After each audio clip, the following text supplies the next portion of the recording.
All right, we are live on the air, and welcome to another episode of Starfleet Boy.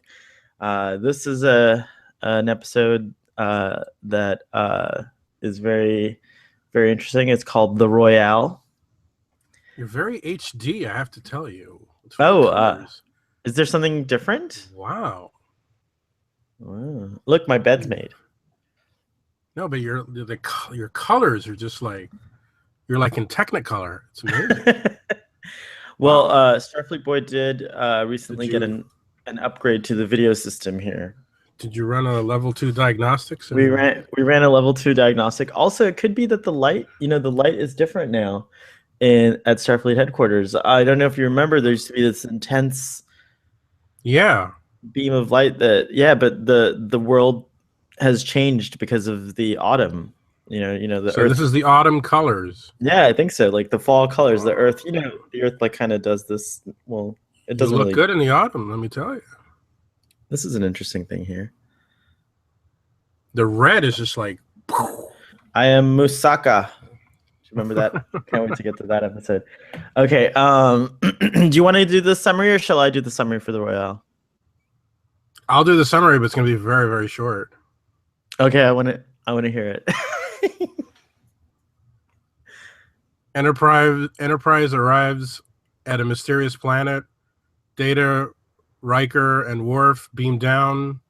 They find a hotel stuck in a cheesy pulp novel.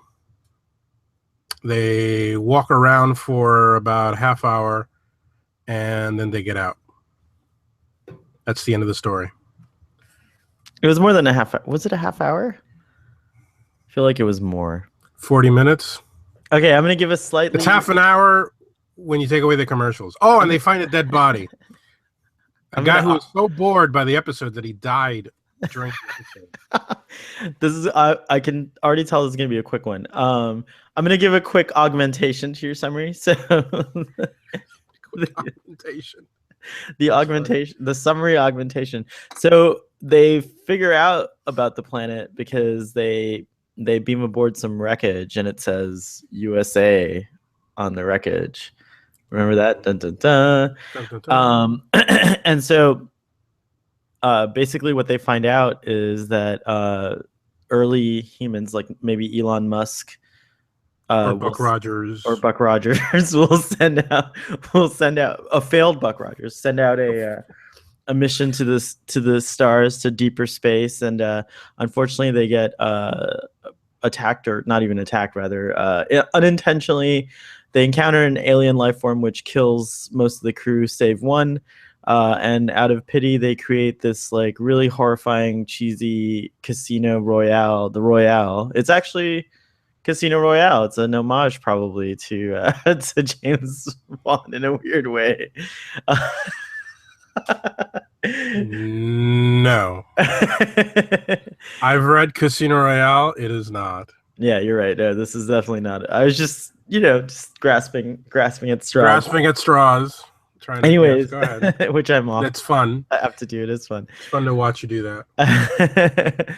So they get caught in this simulation, and the only way out is to finish the book. And the book, thank goodness for Data, who reads it in less than a minute.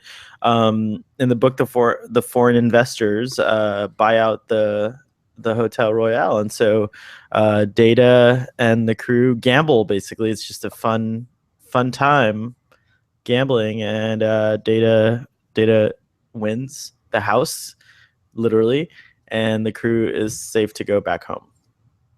Your summary is more entertaining than the episode. Did you find nothing at all redeeming about this episode? I mean, it had enormous potential, obviously, but they just squandered it with really banal characters that they found. I mean, I know that it's supposed to be a bad pulp novel, but you could at least have had a little fun with it. But I really felt like I was trapped in a bad it was a bad Star Trek Next Generation episode. I mean, I don't think it's one of the best. I'm not going to argue for it to be one of the best. But I think that the only parts I agree with you for the most part. The parts that I did enjoy, though, it just seemed like the actors were having so much fun with the silly plot. They were just kind of playing it playing it up a little bit, if you will. I especially thought it was another chance for Brent Spiner here to show a different side of Data, like when he's kind of inquiring about poker and the other games, and how he like basically he wins every single time. Like there's nothing, like he just can accurately throw these dice so that he gets the numbers he wants every single time. So it's blackjack, right? Is that what he's winning? the first one is blackjack. I'm not sure what the second game with the dice is. I'm not a gambler, Yeah, never mind. so I'm not really sure. I thought that it was one of those episodes that I had forgotten about completely. I don't think I would watch it. I don't think I would really Ever watch again. it. I would watch it intentionally unless we're doing another rewatch part 2 in 10 years or something like that. No. When we're very old. No. It felt, I think there was obviously potential. They could have gone the creepy route with that hotel. Actually, when they find a dead body, I thought it was going to get creepy, but it doesn't. It's just sort of, it's not even sad. It's just sort of, there's just no, you just have no it's just utter boredom is the only it's the only thing that episode evokes. I mean, they could have done something. They could have shot it so at least you would get some atmosphere into it while they're exploring the hotel. I think with the characters that were inhabiting the story, it was supposed to evoke film noir, the old 30s and 40s pulp novels, and it didn't have either the violence shocking violence or even the pathos of those novels. I mean, it was just played really badly. Every time that guy showed up, who I don't know, he was in love with who was he in love with? Maria or something, and the bellboy or whatever. the bellboy. I mean, that whole thing, yeah. and that cheesy music they would play whenever that would happen. I mean, it was just really bad. And Mickey D. And Mickey D, yeah, everything was just bad. Whoa. Whoa. Oh no, we've lost communication. It's so bad that my communicator Your computer just fell off. And also I think they could have done more with them exploring a way out. There could have been some cool moments there. Instead, it was just sort of like, oh, let's look behind this drape. Oh, we can't get out. I mean, I don't know. It just didn't. It just didn't go anywhere. It didn't do anything. It was just there. There was nothing. There was nothing for me. Obviously, we have the benefit of many years of other kinds of trapped in a maze TV. Are you going to mention the Doctor Who episode? I have to. There's an 11th Doctor episode where they're trapped in that 12? hotel. Oh, the 11th. Oh, that's the one you're going to mention. I thought you were going to talk about the. Okay, never mind. Yeah. Oh, the 11th one. That's right. Remember the 11th Doctor one? Yeah, the one with Well, when you were saying cool. Yeah, because you were saying creepy and all those things, right? And there was a mystery. That is an excellent example of how they could have made it creepy. I mean, it's all evocative of The Shining, right? Right. That's kind of they could have done something there.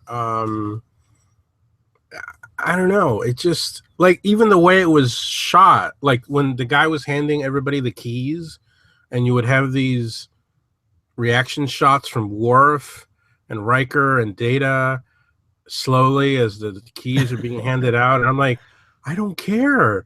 I mean, they're not saying anything witty, so who cares? I mean, I don't Yeah, know. and It was just bad. It was really bad. none of the there was also a lot of opportunity at, not compare, obviously Doctor Who came later, so it's not a really good way to say like, oh, this Doctor Who episode did it better, but it did. Yeah, it did. um there was, though, I thought that, again, where they had a chance, like, okay, maybe, this is like one of those capsule episodes. It's taking us away from the Enterprise. It's in one set. At least give us some really interesting, characters, like what you said earlier. Like Mickey D wasn't very interesting. He's also not what I expected. He was like this young kind of guy. I was thinking of like a more burly, Right? Right. character. That would have been more in keeping with, yeah.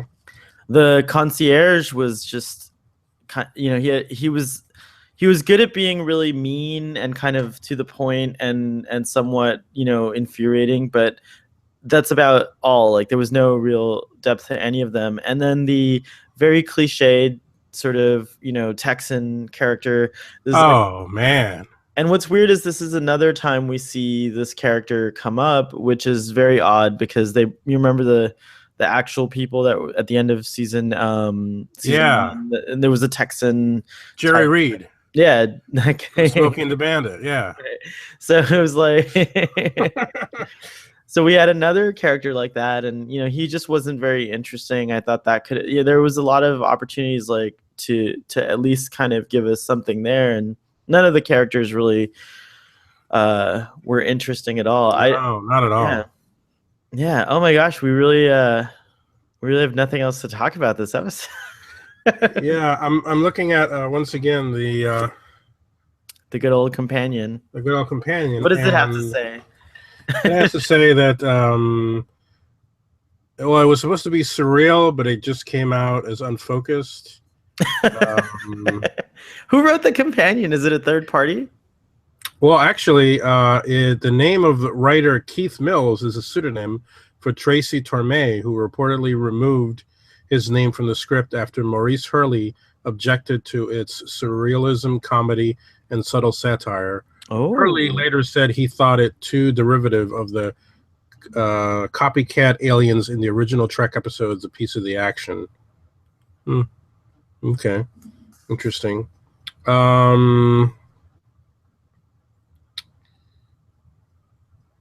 apparently, it had its budget cut, so it resulted in a casino built out of curtains and some tricks, according to the director, Cliff Boyle. The original draft of the Royale, completed on January 10th, one of two scripts that had won Torme a staff job during the Next Generation's first season. The astronaut survivor was actually the last of his crew of 7 to die. His image was then kept alive in this macabre setting to be entertained by the captured Enterprise party. In the end, as with Pike and Vina in the original Trek pilot, The Cage, a dead away team crew woman is retained to keep the astronaut company after the unseen casino manager agrees to tell the story and release the crew. Oh, that's way better. Yeah. In that early draft, Dr. Pulaski at one point was supposed to say, "I'm a doctor, not a magician." Interesting. Dr. Pulaski. Despite the story's unevenness, much Federation and Earth history is revealed here. As seen in Colonel Stephen Ritchie's uniform patch, the United States is said to have had 52 states. 52 states, yeah. Right. Huh. And that will be happening. Will it be happening soon as Puerto Rico? And well, it'll be happening between the years of 2053 and 2079. The year the new United Nations fell, Ritchie's flight launched on July 23rd, 2037, and overseen by NASA with its 1970s era logo, was the third to try to push outside the solar system. Given that this... We're not on track, unfortunately. Humanity is not on the same track as Colonel Ritchie's crew. Yeah. And then it, by the way, for math fans, the missing proof that Fermat's lost theorem devised by the 17th century inventor of differential calculus and differential geometry would show that x to the nth power plus y to the 9 to the nth power equals z to the, I'm sorry, I can't read that. Okay, this just turns into math. Who cares? Was it solved? Has it been solved? That's about when I totally in forgot. 1993, somebody claimed that they discovered a proof. Yeah, And there you go. Princeton University professor Andrew Wells. And he might have been inspired by this episode. So that's about the only use this episode has had in history. Yeah, this is a really bad episode. I mean, they could have had some fun with Riker and Worf and Data, and I think Data they did, but Riker and Worf just had nothing to do. I genuinely think that like this was probably one of those phone at home episodes because they didn't know what to do. That it went off track. It sounds like the budget, was not met, and so yeah, it just went.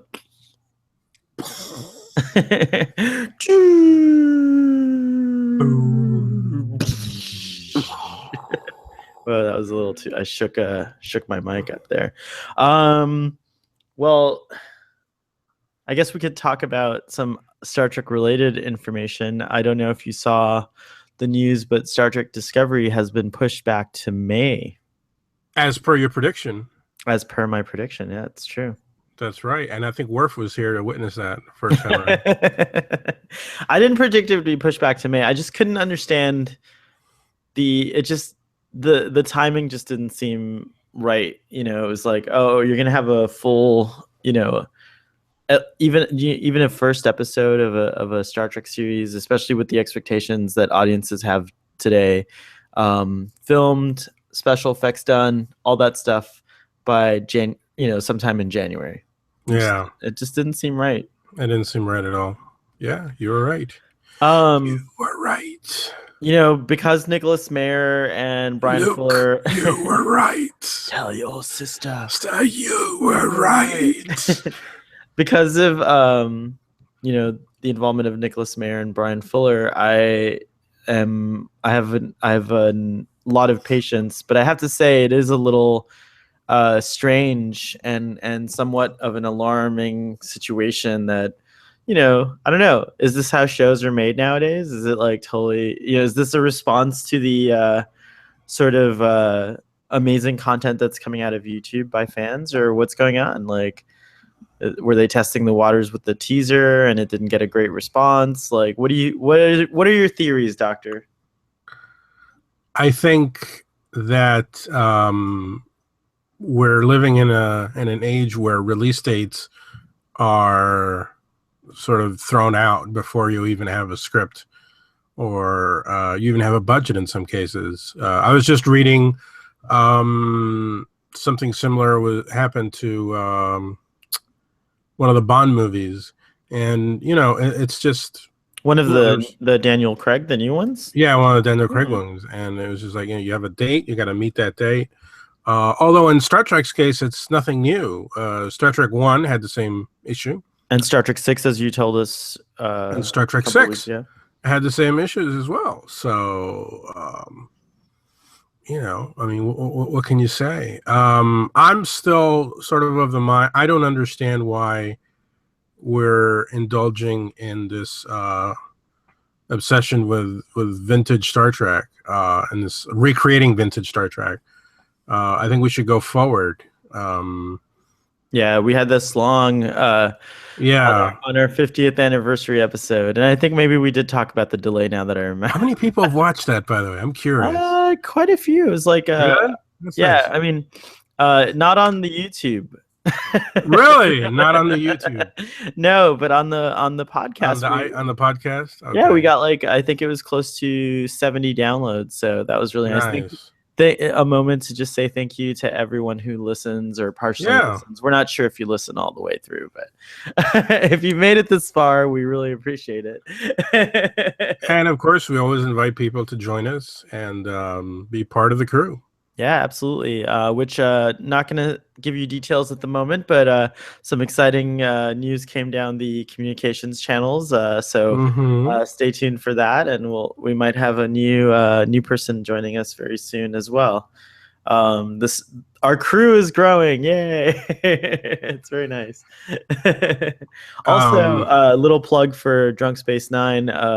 It's oh my October, so gosh. yeah, apparently Drunk Space Nine is going to come back in October. I've had a chance to rehabilitate my liver. Drunk Space Nine. Hold on, let me get the station here.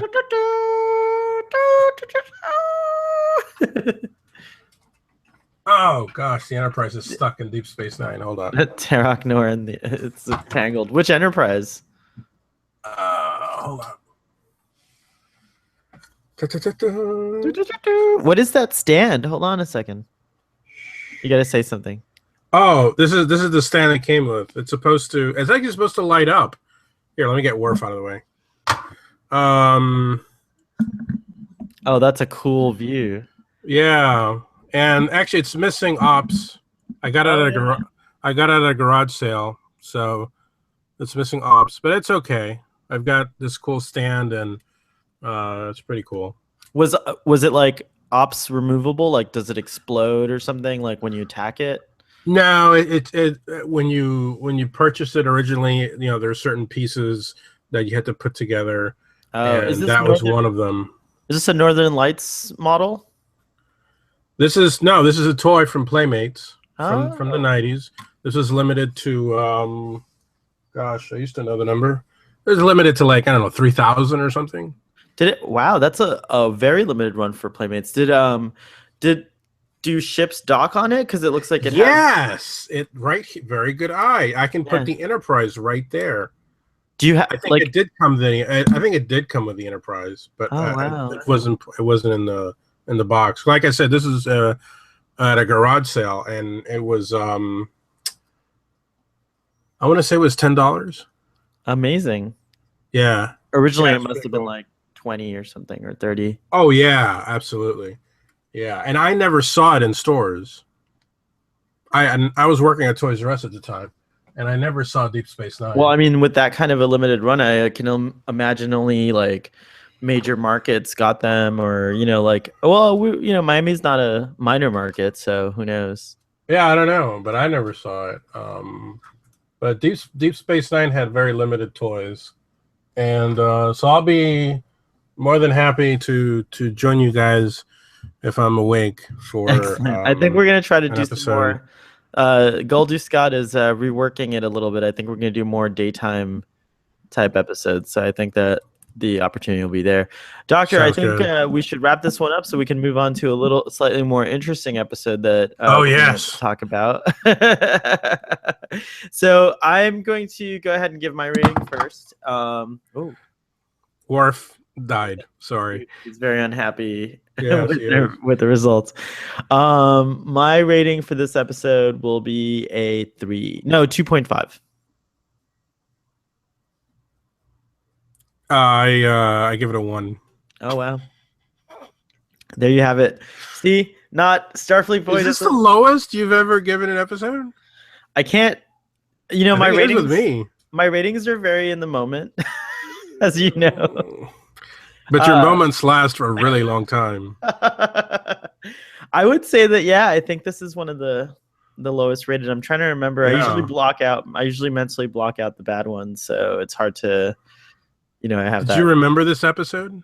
I didn't remember it initially, and then it started coming back to me, and but I didn't remember. Yeah, there was a lot of not remembering happening. My brain did not retain this episode, but the Because there's next nothing to one, retain. I times will say one squared. thing. Oh Oh, yeah, go times ahead. squared. I will say one good thing. I did enjoy. I thought it was funny. It was kind of a meta moment when Troy walks in and Picard's listening, and she's like, "Did they really write dialogue like this or something like that?" And Picard's like, "Yeah, he's just there." I mean, this is this guy who's so used to Shakespearean but drama. at this right, but at the same time though, he reads those Dixon Dixon Hill. Hill That's right. pulps. You're right. So This should have been nothing new to him. Well, but this is like bad even by those standards. It's So that really tells you just how bad this novel is. wait a second there.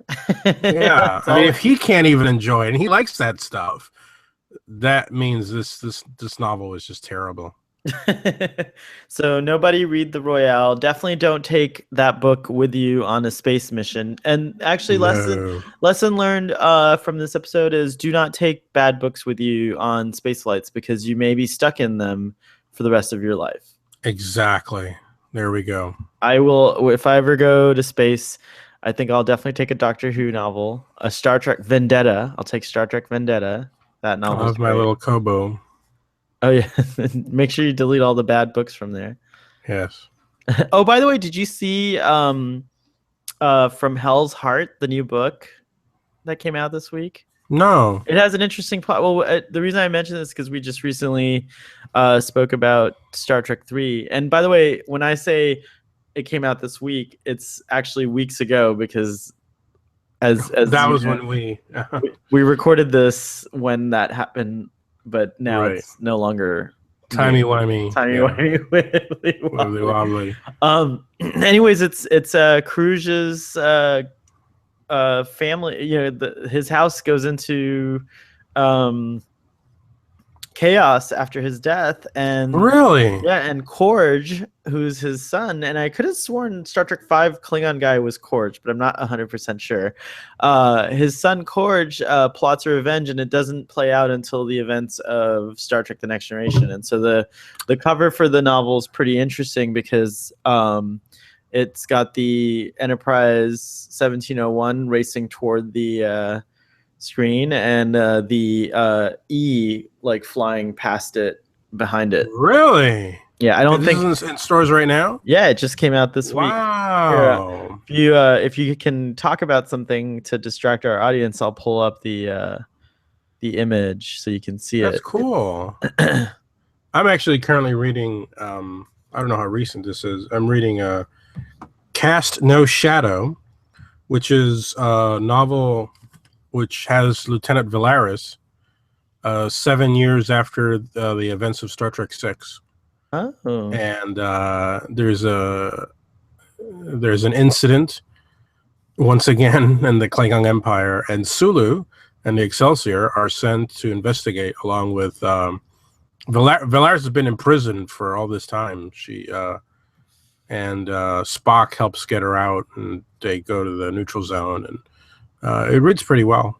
oh wow! Yeah, All right, here we go. We're gonna do some screen some screen sharing. Yep, here we Ooh. go. Oh. And there's the cover. Oh my God! Yeah, it's pretty cool, isn't it? Book Oh, one. yeah, hold on. Present to everyone. There we go. Now everyone can see it. Yeah, so book one, and it's like a New York Times best-selling author I John. haven't read anything by him. Nor have I. Can I? Wow, that's a great cover. Yeah, it's pretty cool, isn't it? Yeah, so there's some there's some Star Wow. Trek news for you. So there's a book to read instead of the Royale. Instead of the Royale, take Read. yeah. So book one's called Prey. It's the Oh, Hell's Heart series, and I guess the first one is called Prey. By the wow. way, I don't know if you noticed the error there. I don't know if it is an error, but it was the 1701A on the Show cover. me. Show Here, me I'll again. show you again. Here, hold on. Let's do this, and I don't know if you can. I can't zoom in, but yeah, I can't. Yeah, it's the A, Yeah, it says A. Yep. and you can tell by the nacelles. What? How are the nacelles different on the A? Aren't they more? Isn't there a more of a little? No, They're rounder. that's no. The refit 101 and the A are indistinguishable because the events start in Star Trek 3, so I thought they would put the 01. The refit. The refit and the A are indistinguishable. Right. Oh, but I thought okay, right. I Yes. thought you had said that it was it was this one that was on the No, no, cover. no. It starts with the events in Okay. Star Trek 3. Oh, okay. All right. In fact, Well if then, yeah. In fact, then yeah, yeah, then and if we're they're gonna get wrong. really picky, I'm gonna put the image. I'm gonna throw the image back up. Because it's a great cover. It is a great cover. So if we're gonna get really picky, the 1701A never had the gold colored lit dish. No, you're right. It was it's always blue after this. But could that be because of the somehow the reflection of that solar body behind it or something? Well, it's behind it, so I would argue Oh, no. that's true. You're right. But not a big deal. Still exciting. Still an exciting, Really cool cover. cool cover. Yeah, yeah. Much better than the episode we just reviewed. So All from right, let's get to Times Squared. all right. So live long and prosper. Live long and prosper. Just